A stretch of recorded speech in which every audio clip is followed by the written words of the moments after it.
大家好，我係 Miss Mood。最近我發現唔少人都喺度討論一啲熱門嘅高息 ETF，好多人形容佢哋係收息神器，因為佢每一個月都派息，年化息率有啲甚至去到17厘添。好多朋友、好多學生都問我，Miss Mood 係咪買咗佢就可以退休啦？係咪長揸收息就會係贏家呢？我今日就想以一個前基金經理嘅身份，好坦白咁同大家講。如果你唔明佢背後嘅運作邏輯，呢17厘息可能會成為你嘅本金毒藥。今日呢條片，我會用最簡單嘅方法幫你拆解乜嘢係 Covered Call ETF，點解股市大升同大跌你都會受傷，同埋最重要嘅係到底乜嘢市況先至適合持有呢類 ETF 呢？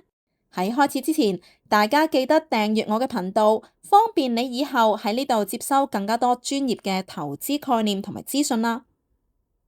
要明白呢類 Covered Call ETF 係乜嘢嚟，你先唔好去了解乜嘢期權先。我只係需要你明白一個道理，就係出租物業。我嘗試用好簡單嘅生活例子去解釋俾你知乜嘢嚟，即使你係投資新手、投資小白，你都應該會聽得明㗎。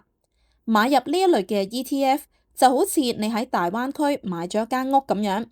你揸住呢間屋，你就持有實貨，咁嚟緊個樓價升跌，自然就會影響到你嘅資產價格啦。你買完呢間屋之後，當然就會好想收租，咁點解特別會有17厘息咁多呢？原來係因為你請咗基金經理幫你打理呢一間屋，而基金經理就幫你將呢一間屋租咗俾人。仲幫你簽咗一張管理合約，而令到租客可以俾你一份好高嘅租金。但係佢有一個好苛刻嘅條件，如果呢區嘅樓價爆升到超過一個水平，你就要按原價將層樓賣翻俾個租客。呢一個動作喺金融學裏面或者喺期權嘅世界裏面，我哋叫做 short call。再講得白啲啊，我假設你喺中山用150萬買咗層樓，每年可以收到大約25萬租金，但係只要層樓嘅市價一升到上去200萬啫，你就要用翻150萬去賣翻俾個租客。咁你買樓升值呢50萬係唔關你事噶，唔單止升嗰50萬唔關你事，最冤枉嘅係你仲要攞住呢150萬去面對已經升到200萬嘅樓市。你已經買唔翻原本嗰層樓噶啦，呢個就係點解收租 ETF 喺大牛市裏面會嚴重跑輸嘅真相。所以你收嗰17厘息，其實係你犧牲咗未來嘅升幅換翻嚟嘅現金流，你係將未來嘅想象空間提早變現做今日嘅利息。好啦，如果樓價跌呢？假如樓價好快跌到落130萬。咁你賬面上面其實係輸咗20萬噶，而你要1年先至可以收翻晒25萬，收翻個本，其實你都冇賺緊錢噶。如果想真正袋錢，你唯一希望就係樓價快啲止跌回升啦，唔好再跌落去啦。但係事實上你又控唔控制得到個樓價會唔會再跌呢？1年之後你攞翻25萬嘅利息或者叫做租金啦。但係你層樓可能已經跌到得翻100萬啦，咁你計下數，你究竟係賺定係蝕呢？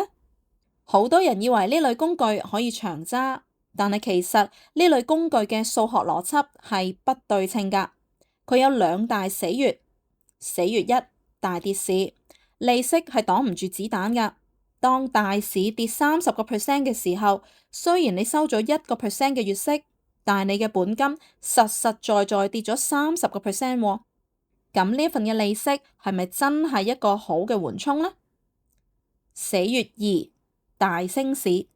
你嘅利潤係會被限制噶，呢一點亦都好緊要。如果聽日個市大升10%，因為你簽咗合約要限價賣屋啊嘛，咁基金經理為咗保住啲股票，佢需要去個市場用高價買翻一啲合約翻嚟平倉。喺呢個過程裏面會產生虧損，當然亦都會直接喺你個 ETF 淨值嗰度扣咯。咁結果係點呢？大市升10%，你嘅 ETF 股價可能只係升得2-3% 嘅咋。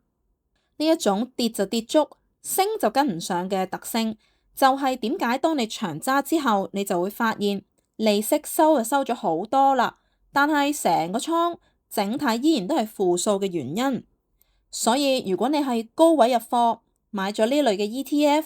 跌市嗰陣你收嘅息，其實係你自己嘅本金左手交俾右手，你係攞緊自己嘅本金嚟到出糧俾你自己，仲要中間俾基金公司抽水收管理費添。咁你有冇真正收到利息呢？呢一種唔係投資，呢一種呢，只係分期付款俾我哋自己咋。咁係咪代表呢類 ETF 係垃圾呢？又或者係呃人呢？咁當然唔係啦。我哋咧係會咁樣教學生㗎。工具冇好壞，只有用嘅人專唔專業。Covered Call ETF 只有喺一種市況之下，佢係王者，就係牛皮市同埋橫行市啦。當個市唔大升唔大跌，喺度悶悶地咁行下行下嘅時候，你嗰份租金，亦即係叫做期權金，就係純利，你咧就會跑贏全個市場啦。但係一旦明顯嘅趨勢出現，例如出現我哋睇嘅某一啲技術指標，然之後出現一個升勢或者一個跌勢，咁你就要學識換畫啦。千祈唔好同工具談戀愛，唔好因為個17厘息守住一層不斷跌價嘅爛樓啊！又有朋友問我，既然呢類 Covered Call ETF 可能會令到本金蝕錢，咁我將份利息再買入去，用複息效應去滾，咁咪可以快啲歸本咯。嗱，我又話俾大家聽，呢一個咧係一個好危險嘅會計幻覺嚟㗎。大家可以想象一下，你有一間屋，樓價每個月跌緊3%，雖然你每個月收到1%嘅租金，然後你將呢1%嘅租金攞去買多幾塊磚頭返嚟先。問題係你買返嚟嗰啲新磚頭咧，一樣都會跟住跌價3%㗎嘛。大家記住喎，當本金向下行嘅時候，複利唔係幫你賺緊錢，係幫你加速虧損啫。就好似一隻漏水嘅船，你不斷咁樣倒水入去再投資，咁隻船就只會沉得更加快。複利效應嘅大前提係本金要穩健。如果你底層個資產即係 NAV 係一路向下嘅，例如由10蚊跌到落去8蚊啦，你攞啲息去加倉，其實呢，你係喺度接住跌緊落嚟嘅飛刀。如果大市準備進入長達1年嘅陰跌期，就算你100% 利息再投入啊，咁你嘅總資產價值依然都係會減少㗎。所謂嘅更快歸本呢，係建立喺股價最終會升返起碼一半嘅假設上面。但係正如我所講啊，因為 short call 封頂呢類嘅 ETF 回升嘅速度可能會比較慢㗎，所以我都要講一句好真實嘅説話。如果一個資產嘅趨勢係向下嘅話呢，你將個利息再投入呢個呢，就唔係叫做複利，你只係用緊更多嘅錢去買緊一嚿不斷縮水嘅資產。講得再直白一啲啊，買入呢一類嘅收租 ETF，本質上面係你同市場對賭緊。你買入呢層樓，又肯簽份合約收呢份高息，你心入面其實咧係賭緊個樓市唔升唔跌。冇錯，唔升唔跌咧就對你最有利啦。點解呢？如果大升嘅話，你雖然係業主，但係因為你簽咗份限價賣樓嘅合約，升幅全部都要送咗俾人，你眼白白望住人哋賺大錢，你只係執到幾粒糖。如果係大跌，你雖然每個月收咗份租，但係你層樓個價值跌到喊，你收嗰啲租金根本都補唔返你層樓蝕咗嗰啲本金，所以你係喺度賭緊個市會橫行。大家諗下，2026年呢個世界個局勢咁亂，股市一係就爆升，一係就插水，但係你仲攞住辛苦賺返嚟嘅本金去賭個市唔升唔跌，你以為自己係收租工，其實你係將自己處於一個贏就贏粒糖，輸就輸間廠嘅極度危險位置。如果趨勢一嚟，無論係向上衝定係向下插，你都會係最心痛嗰個。記住，投資係要順勢而為，我哋一定要學識喺啱嘅市況運用正確嘅工具，先至可以財富自由。今日呢條片係想用簡單顯淺嘅解釋，幫大家建立正確嘅觀念。投資唔係盲目追求高息，而係要學識睇清趨勢，運用合適嘅工具。喺2026年呢個亂世，你想做一個賭個市唔喐嘅收租工，定係做一個順住個勢去執錢嘅專業投資者呢？